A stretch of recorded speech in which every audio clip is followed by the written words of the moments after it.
What do you want in your life? It's a very hard question to answer. You're going to have to put some effort into your life. Set up some aims for yourself, goals that you actually value. You need to be motivated to do that. If you're extroverted, you want friends. If you're agreeable, you want an intimate relationship. If you're disagreeable, you want to win competitions. If you're open, you want to engage in creative activity. If you're high neuroticism, you want security. So now you've got your thing to aim at. Think, well, I'm motivated because I got my thing to aim at. Yeah. It's like you're not as motivated as you could be because you don't yet have your thing to run away from. Because if you really want to be motivated, you want to be going somewhere and you want to be not going somewhere else. You got to aim at something, otherwise your life is meaningless. Well, what should you aim at? Well, pick something, aim at it. As you move toward it, you'll get wiser. Then maybe your aim will change. That's okay, but at least it'll change in an informed way. Discipline yourself in one dimension. See what happens. In some sense, life is a game. The analogy is that in life, like in sports, you're setting forth an aim and then arranging your perceptions and your actions in pursuit of that.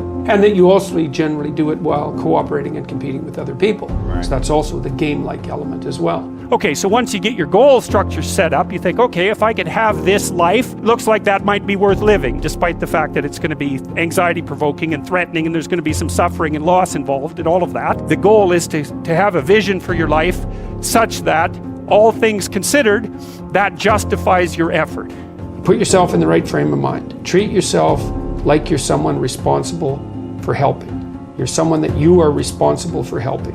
So what that means is you have to start from the presupposition that despite all your flaws and insufficiencies, that it's worth having you around and that it would be okay if things were better for you. It's like if you want to have everything you could possibly want and more, then be a good person. The better a person you are, the more likely that is to happen. That doesn't mean that you're completely protected against getting cut off at the knees, but there's no better strategy. Then what do?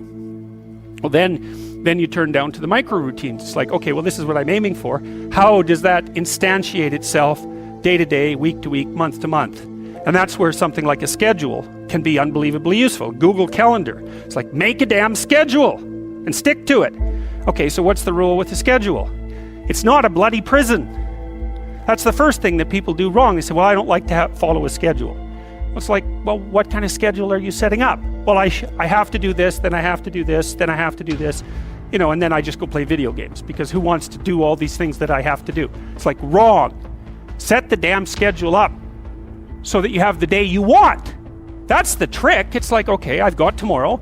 If I was going to set it up so it was the best possible day I could have, practically speaking, what would it look like?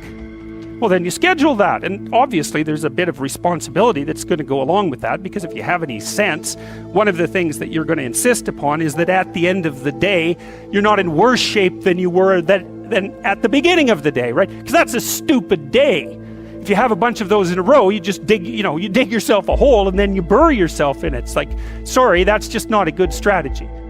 Now it's okay, now you got your vision. You're trying to get through a territory you don't understand. And here's your option. No map, a map that's not so good but has some things about it, or a great map. Well, obviously the great map is the thing you want, but the map that's something is way better than the map that's nothing. Plus, as you explore, because of your map, you could start to fill in the details. Let's say you aim at something and you develop some skills along the way, and then you get like a third of the way there and you think, oh, that's not for me. It's like, well, yeah, fair enough, but now you've still got the skills you developed. You know exactly why it's not for you now. And then you can bring that wisdom back, even though it's not perfect, you can bring it back to your next plan. And so as you plan, you get better at planning, which is the crucial thing. So then we say to people, take your positive vision and make it into 8 stateable goals, right? So, and then rank them in a hierarchy, break the goals into incremental goals so that you have a reasonable probability of succeeding within some time frame. That's the other thing. You have to parameterize it with regards to time frame. That's right. And when you're in the zone, you're expanding your skills in a manner that's intrinsically rewarding because you're succeeding. And so you want to set, if you're good to yourself, you think, okay, I need to set a goal, but I need to set a goal that someone as stupid and useless as me could probably attain if they put some effort into it. Right. And then you've got it perfectly, because it's not so high that it's grandiose or impossible, that you fail necessarily and then justify your bitterness. Well, I set a goal and I didn't attain it, so I'm not going to set any more goals. Right. It's like, no, you set a goal that was inappropriate. And you're playing a trick on yourself because you wanted to fail so that you could justify not having to try, which isn't helpful. You're still going to be a victim. It's like, there's no way out of that, man. So, because life is a challenge that in some sense can't be surmounted. So there's no way out of your problem. But there are certainly proper ways of dealing with it. And then the next thing is, okay, you need a rationale for them, because you're going to have doubts and people are going to put up obstacles. Why would it be good for you? Okay. Why would it be good for your family if you attain that goal? Why would it be good for the broader community? Because if it's a good goal, it should be good for you. That's fine. But if it's a really good goal, it should be good for you in a way that's good for other people. Win-win-win. Yes, exactly. And if you're going to decide what your goals are, why not set up the ones that benefit the largest number of people simultaneously? Yeah. Yes, if you can do that. You should start with your own concerns, because you have to take care of yourself. Basic needs first. Yes, put your own oxygen mask on, then put your child's oxygen mask on. Yeah, right. And then you can, as you build up the basis of competence locally, you might develop enough skill so that you can expand that outward. And it also gives your goal a certain amount of nobility. And so if someone challenges you and says, well, why are you doing that?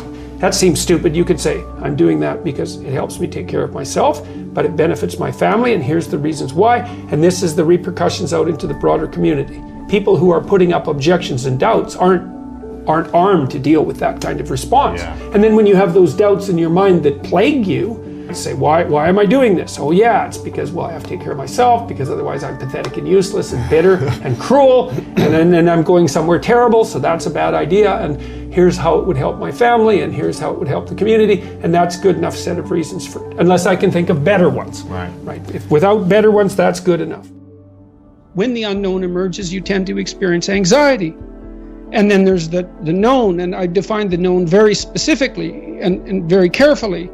The known is the place you are when what you're doing produces the results you want. And I say want because that brings motivation and emotion into the game. So you're motivated to pursue something. You pursue it, and what you want happens. Not only do you get what you want, but you get validation for the structure that governs your perceptions and your actions.